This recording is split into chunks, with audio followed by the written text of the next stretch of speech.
Hello, everybody, and welcome back to our podcast, A Moment of Boba, or A-Mob, where you get to come and join us as we share with one another about our life experiences. I'm Finola. I'm Payang. And I'm Tina.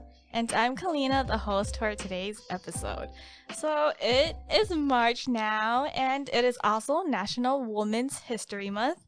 So, in honor of that, I thought it would be fun if we talk about women who inspires us and the impact they have in our lives. I think right off the bat, a lot of us would say our mom. Mhm.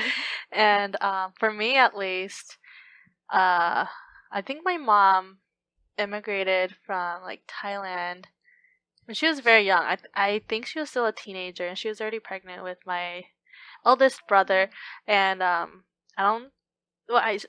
she left her mom to come live in America. So I think it might.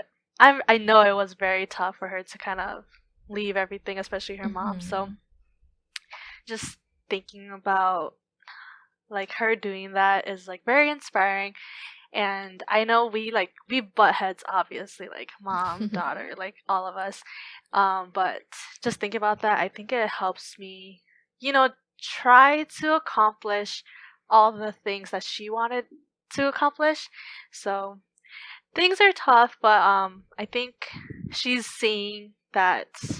What's that phrase where you sow the seeds and the next generation grows. I don't know the phrase, but it's that where she planted the seeds or whatever, and I came and watered it, and now we're seeing the results. But is it you reap what you sow or something? I think so, but I don't know if that one's but that's different. kind of a negative. Yeah.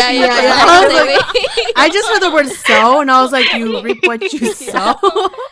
Yeah, but I think my mom really inspires me to do everything that I've been doing, and she's usually the first one I tell when I accomplish something very big. So when I had my first job, when I had my first boyfriend in 7th grade or whatever. I was about to say, wait, what? Yeah, things like that. My mom's usually the first person I tell because she's very genuinely happy for me. So yeah. Yeah, I would agree with that because my mom inspired me to become a teacher. And I feel like following in her footsteps in that way, as well, just seeing her serving the church all the time, that inspires me to want to be like that, and being very intentional with the people that she works with, and just serving the different ministries. And I think that inspires me to want to do the same thing. So I would agree with that. Yeah, I mean, I'm not a teacher because I can't teach. Teaching is not my forte. Me too. But I know, because my mom loves kids so much, and, I go help her out. Before, when I was in high school, I would, go volunteer at her elementary school where she teaches. So, through her, I was kind of able to get, love for kids, although I can't teach. And, with her, with serving church ministries, because of her, I don't want to say I was able to serve in, the ministries, but what is the right way to say? I don't know. She gave you opportunities to serve? I guess. Or, No, she encouraged me. Oh, yeah. There we go. Yeah. I was what is the word for it? Yeah, I don't. I mean, obviously, yeah, my mom. But, I don't want to be basic and say that. Yeah. Not that you guys are basic. I mean, I have other people Yeah. too, but I was since we're on talking about moms, okay. talk about Well, moms first. okay. On the topic of moms, yeah, I can agree with my mom obviously being an inspiration in my life.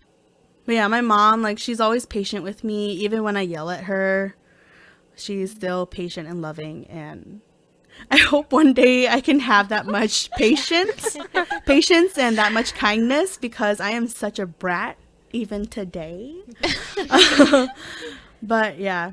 And then I guess it's kind of hard for me to have inspiration from other women that's not my family, because I've had a lot of abandonment Abandonment. Yeah, abandonment issues from church leaders or just women in the church in general. Not saying that everybody is bad, but like there was just some incidents and it made me really cautious. And I don't like I already didn't really have much interest in those people, but after what happened, it's just hard for me to trust women in our community. But if not women, like all I really had was just like my sisters and my friends that I looked up to. Like Paying was always athletic, and Finola is like artistically creative, and Kalina is musically talented, and all of our other friends, like they all did different things too. And so I've always looked up to just like my friends and my family rather than like other older women in our community. But yeah. I think another person besides my mother that I think about is one of my old youth leaders when it was like back when in middle school, and I was trying to like still figure out like what it means to be a leader and what it looks like. And like in middle school, I was shot down like because I wanted to be a web leader, and a web leader is someone who like kind of introduces like the new middle schoolers and like this is how middle school is, and they kind of guide them in the first few weeks of middle school. And so I was like, oh, I kind of want to try and do that.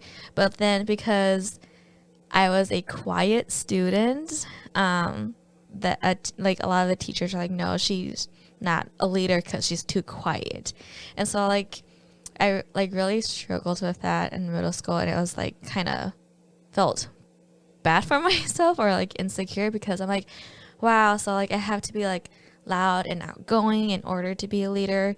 But then like my youth leader, she really encouraged me. She's like, you know what, like that's crazy, like why would they say that? Like a leader does not, like your personality doesn't define you as if like you should be a leader or not.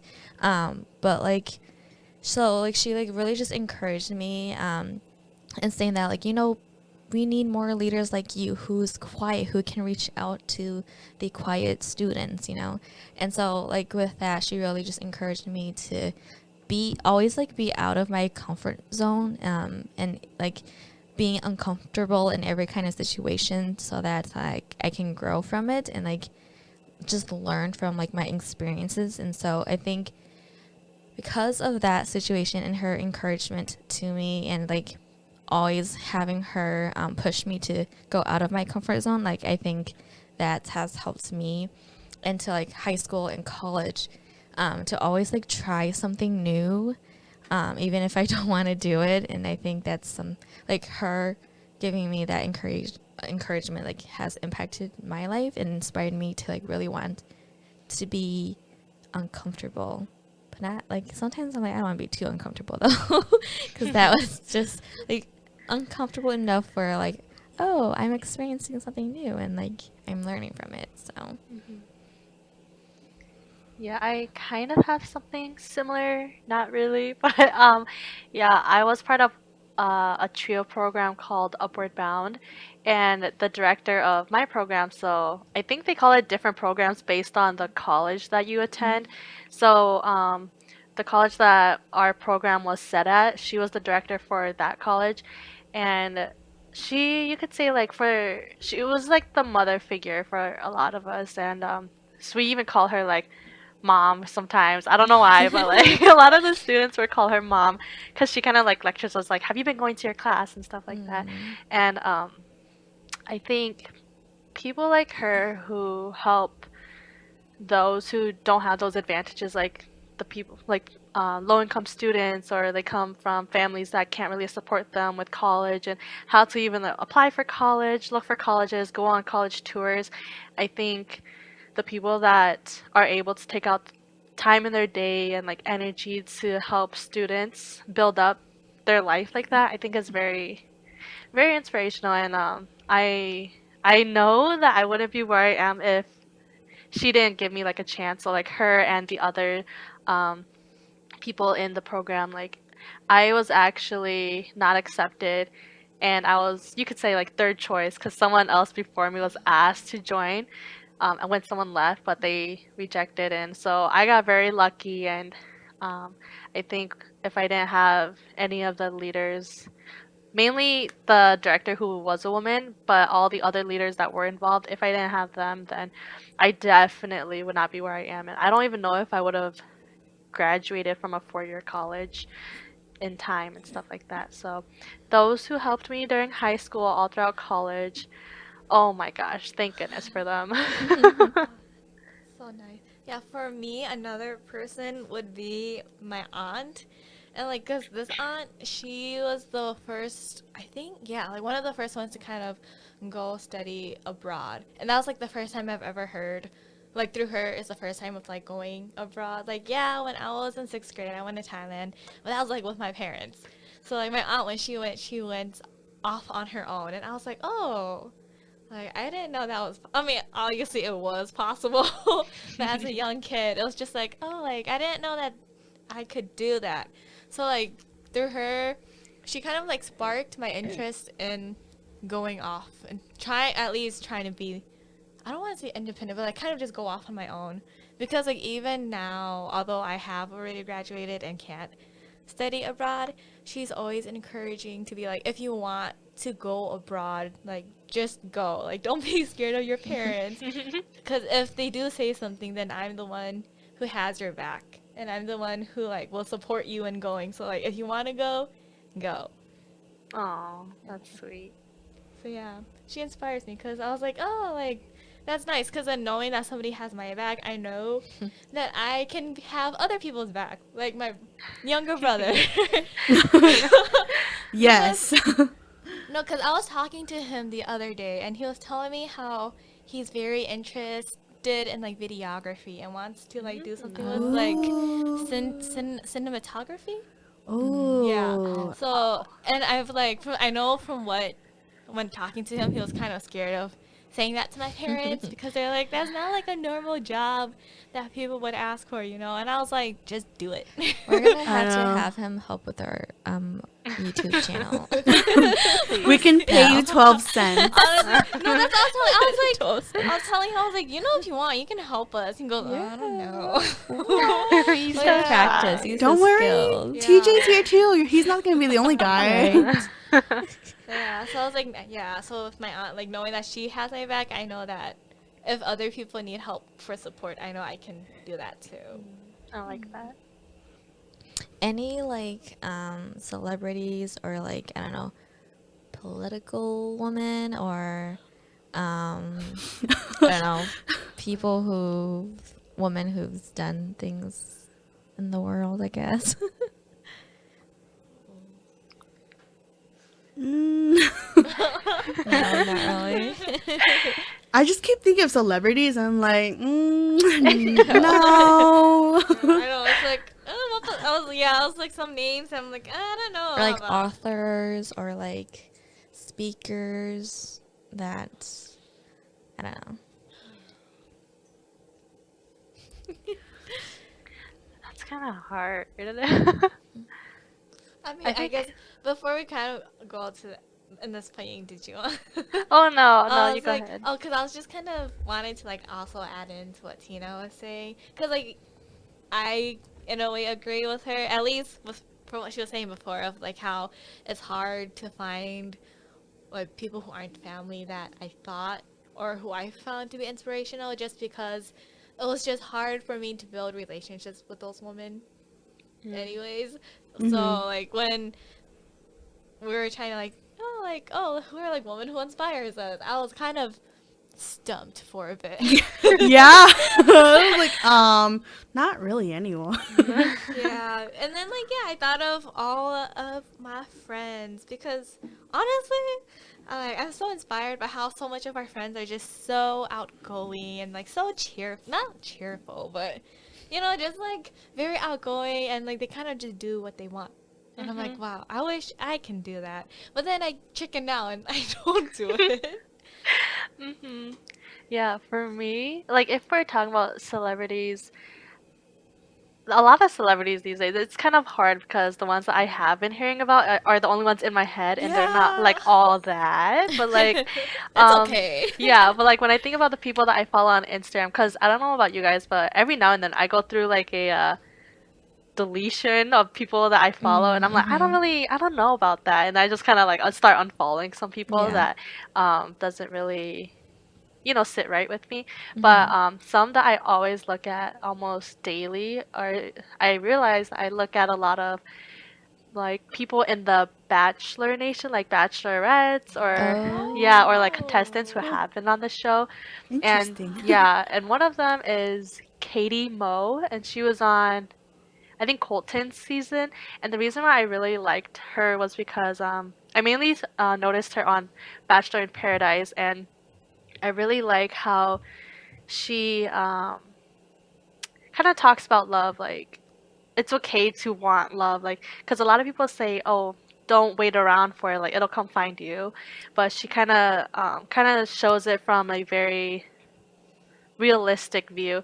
And for her, like, I like to know things about like life and love and how being a normal person into an influencer, like how it's affected her. And it's not all like, rainbow and sunshine, and I really like her because of that.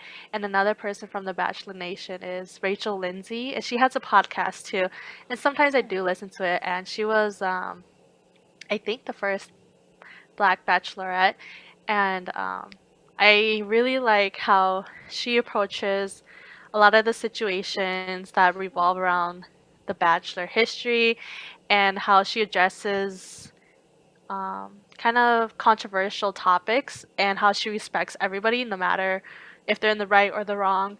And I think with society nowadays, it's kind of hard to, like, if my views go against someone else, I automatically have that, like, "Ugh, I kind of don't like them."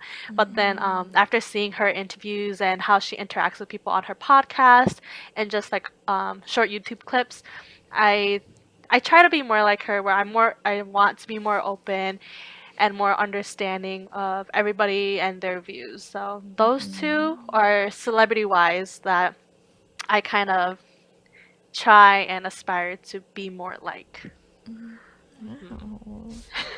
Yeah, I know. I'm like trying to like think of celebrities. I guess one for me, because I do listen to K-pop a lot. So, so like one of the, I guess for women who inspire me would be probably like my favorite girl group in the industry, which is Lovelies.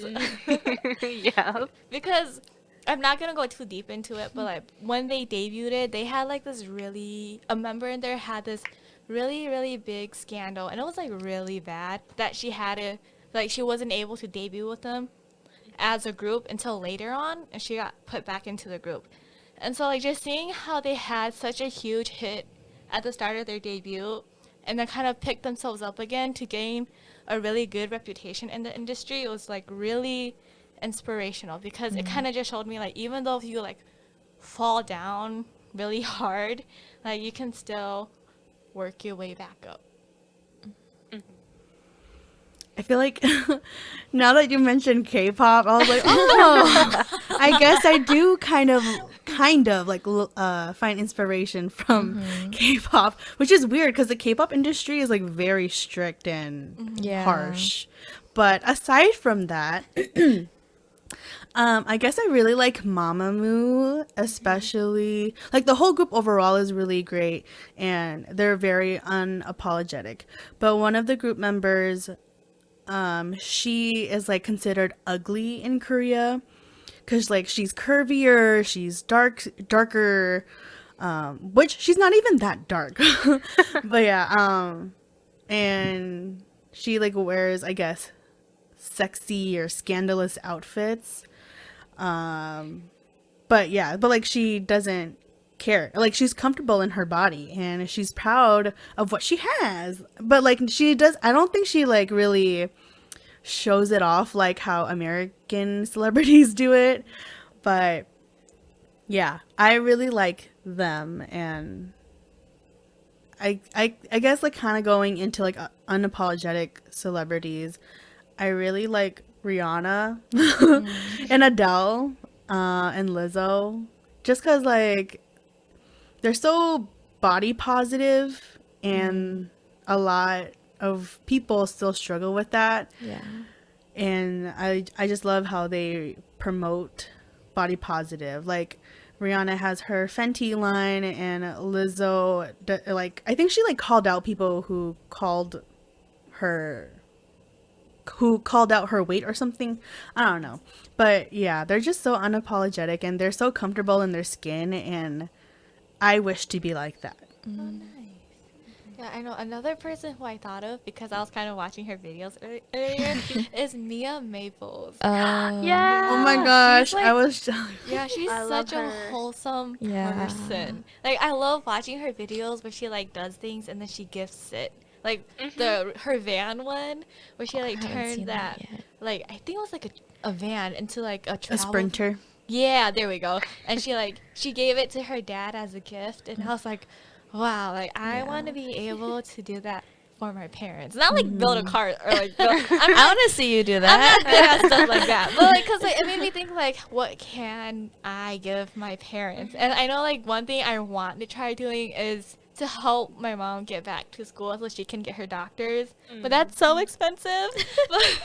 but I really want her to finish so she can get her doctors, because I know she was working towards it. But then like my brother got into college and now was still in college, so like that would have been a lot of money out of her pocket since she was helping us pay for her tuition. For people who don't know, Mia Maples is a YouTuber. Oh yeah. Yeah, she's a Canadian YouTuber. Yeah. Yeah, Go sorry. ahead, Tina. I just wanted to add on, like, did you guys know Mia Maples is only my age? She's only 21. Yeah, she's pretty She's young. very Very young. I was like, Yeah, you do not look 21. Can we be Huh. friends? Yeah, I know. For real. Mia Maples. Accomplished so much, and I'm I like, know. wow, like, and like what she does, she wants to like help out the community, which I think is amazing. And I'm like, I should try to figure out ways how to help the community, but then I'm like, I don't know what to do. So. Yeah, with like all the clothes that she has, like she donates it to Yeah. like Salvation Army or something. Yeah. But yeah, and like her family is like so close. Like I love it. Yeah, I love the relationships. Someone that I thought of is I learned about her from one of my education classes because we had to read a book about her. And so her name is Malala. I don't know how to pronounce her Oh last name. yeah. Yeah, and so the book that we read was called I Am Malala, and she's like basically a educational activist, and like her story is amazing. Like she is from Pakistan. And she basically like just really advocated for like her rights to go to school and for educational rights for girls, since where she lived, girls were banned to go to school. But then like she was shot in the head, like but survived. I cannot speak, but survived that. And so after she survived that, she continued to like advocate for girls' rights to go to school. And like it's really for me like wow, like girl got like she got shot Girl in got the guts. head. Oh yeah. Yeah, and like she still continued to fight what she believed in. And I remember in one of my classes, it was like for something international something.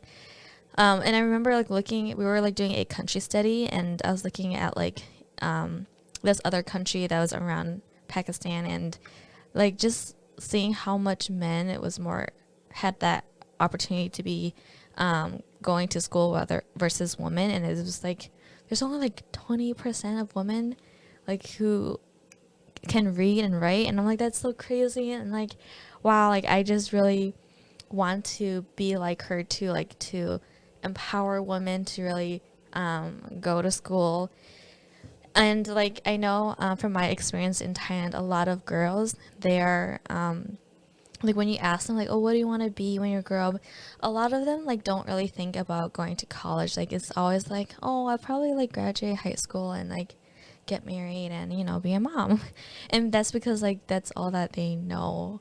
and they don't really think that they can actually make it to like college or go even past that. And that really made me to like want to like for one of the reasons why I want to go overseas and teach overseas and be like, hey, like girls can like go to college too. Girls can have an education, and do amazing things in life, and not just in like being married and having a family is great too, but like that's not the end of it, you know?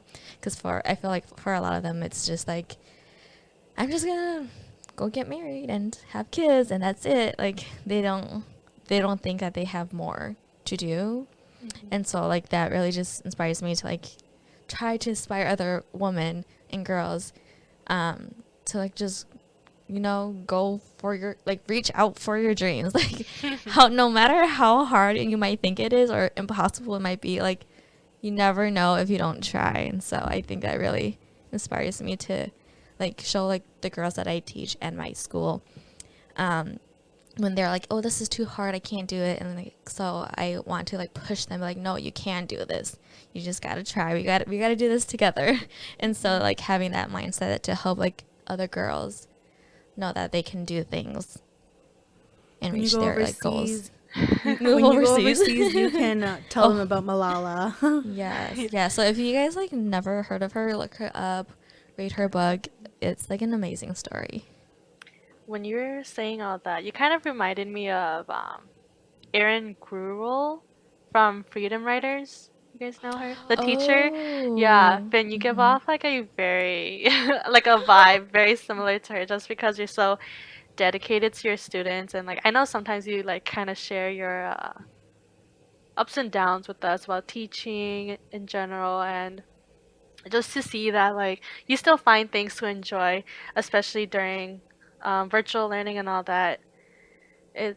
That itself is very inspiring. So, and it's kind of weird that like when we think of people that inspire us, we kind of like automatically think like, oh, which celebrity, which that the like or mom and stuff like that. But sometimes it's as simple as like the people we're talking to right now, like Tina, Coffin, and just our friends, like how Tina was saying earlier, how any little thing about them pushes us to keep moving forward. And I think our friends do have a very optimistic view on life. And I think a helpful thing too is that like I know for us, like we're very hard on ourselves, and sometimes we're like, oh, I'm not even all that, I'm not talented, I'm not this, I'm not that.